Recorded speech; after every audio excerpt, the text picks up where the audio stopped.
मधुमक्खियों से सीखो रिपोर्टाज। डॉक्टर धर्मवीर भारती ने जीवन में देश प्रेम, स्वाभिमान और एकता जैसे गुणों को स्थान देने का संदेश दिया है।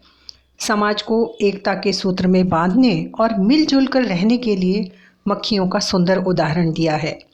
लेखक ने अध्यापकों, विद्यार्थियों, विद्यालयों, विश्वविद्यालयों को केंद्र में रखकर अपनी बात रखी है, क्योंकि छात्र ही देश के भविष्य होते हैं और छात्रों को बनाने वाले उनके अध्यापक और शिक्षण संस्थान महत्वपूर्ण भूमिका निभाते हैं। मधुमक्खियों की एकजुटता तो प्रसिद्ध है कि वे इतनी छोटी छोटी होती हैं, किंतु जब हमला कर दें तो लोग डर कर भाग जाते हैं। लेखक कहते हैं कि एक बार काशी नगरी में लॉ महाविद्यालय के समारोह में गए थे।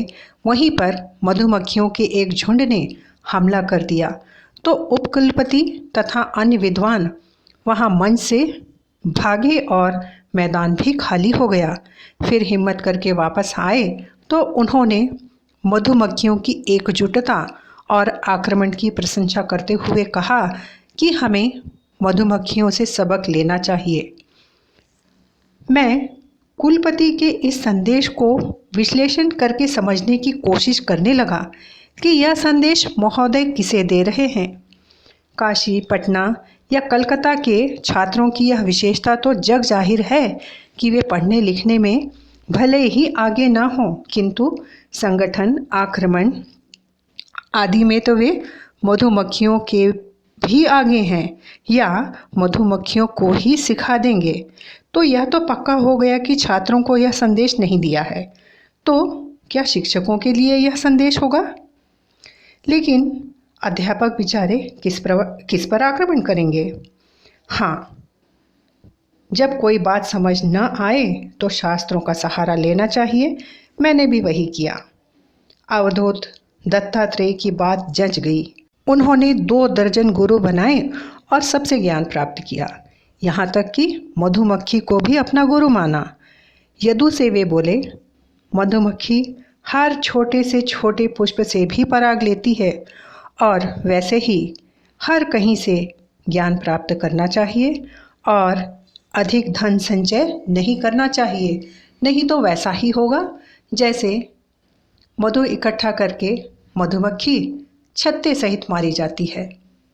हाँ, वैसे ज्ञान एकत्र करने की बात हो तो ऐसा भी हो सकता है कि कुछ अध्यापकों ने ज्ञान जमा करके कुंजियों, किताबों और कमेटी की सदस्यताओं आदि में अपने आप को झोंक डाला और पढ़ाने लिखाने को छोड़कर अपने पैर जमाने में लगे रहते हैं। कुछ तो केवल नौकरी प्राप्त करने तक ही ज्ञान प्राप्त करते हैं और बाद में तो आगे बढ़ने के लिए तिकड़े में दांव पेच, एक दूसरे के पैर खींचना या मधुमक्खियों की तरह आक्रमण करना काफ़ी होता है। कुछ समय से हमारे देश में हड़तालें, मारपीट, गाली गलौज जैसी परेशानियां पैर जमाती जा रही हैं, जिससे विश्वविद्यालय भी नहीं बचे हैं। नहीं तो पहले शिक्षण संस्थान संस्कृति के केंद्र माने जाते थे, यहाँ तक कि ब्रिटिश सत्ता में भी यही मान था। लेकिन आज तो मधुमक्खियों के छत्ते बने हैं ये संस्थान, जिनमें से मिठास खत्म होती जा रही है। शिक्षक शोध कार्य करने, पढ़ने पढ़ाने के स्थान पर राजनीति में व्यस्त हैं। अपने छात्रों को भविष्य और राष्ट्र के लिए सही मार्ग देने के स्थान पर अपनी स्वार्थ पूर्ति के लिए उनका इस्तेमाल करते हैं, क्योंकि राजनीतिक पूजा ने संस्कृति पर कब्जा कर लिया है, जिसने विश्वविद्यालयों को उपद्रव का अड्डा बना दिया है और इसे रोका नहीं गया तो यह स्थिति देश के लिए घातक साबित होगी।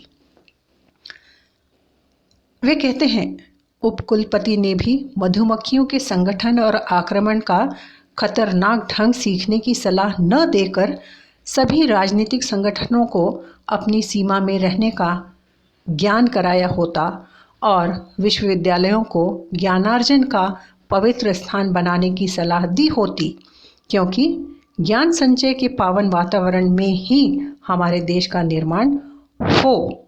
विशेषता इस प्रकार है एकता पर बल देते हुए लेखक ने छात्रों, अध्यापकों, शिक्षण संस्थानों को विद्या और ज्ञान का केंद्र बनाए रखने और राजनीति को दूर रहने की बात की है और कहा है कि मधुमक्खियों से कुछ सीखना ही है तो सीखो कि संगठन में रहो और ज्ञान प्राप्त करने के लिए कोई भी साधन, छोटे से छोटा साधन भी उपयोगी होता है और वहाँ से भी ज्ञान प्राप्त करना चाहिए। अब हम इस रिपोर्टाज पर आधारित अगला प्रश्न ससंदर्भ व्याख्या की ओर बढ़ते हैं, जिसमें नमूने के तौर पर एक प्रश्न और उसका उत्तर लिखने का प्रारूप तैयार किया गया है, जिसे आप देख सकते हैं। अगला प्रश्न है टिप्पणी लिखिए, जिसमें मधुमक्खियों से सीखो शीर्षक पर आपको टिप्पणी लिखना है, जिसके उत्तर लिखने का प्रारूप यहाँ पर दिया गया है। उस प्रारूप के अनुसार ही उत्तर लिखकर तैयार किया गया है, जिसका उपयोग या अनुसरण आप परीक्षा में भी उत्तर लिखने के लिए कर सकते हैं और अच्छे अंक प्राप्त कर सकते हैं। अब हम वीडियो के अगले भाग की ओर बढ़ते हैं, जिसमें वन वर्ड आंसर वाले प्रश्न तैयार किए गए हैं, जिसके उत्तर आपको लिखने के लिए एक शब्द या वाक्यांश में ही उत्तर लिखना चाहिए। साथ ही यह प्रश्नोत्तर आपको पाठ को समझने में भी सहायता करेंगे। इसके साथ ही पाठ्य सामग्री पूर्ण होती है। किसी अन्य सामग्री की आवश्यकता हो तो कमेंट सेक्शन में अवश्य लिखिए। धन्यवाद।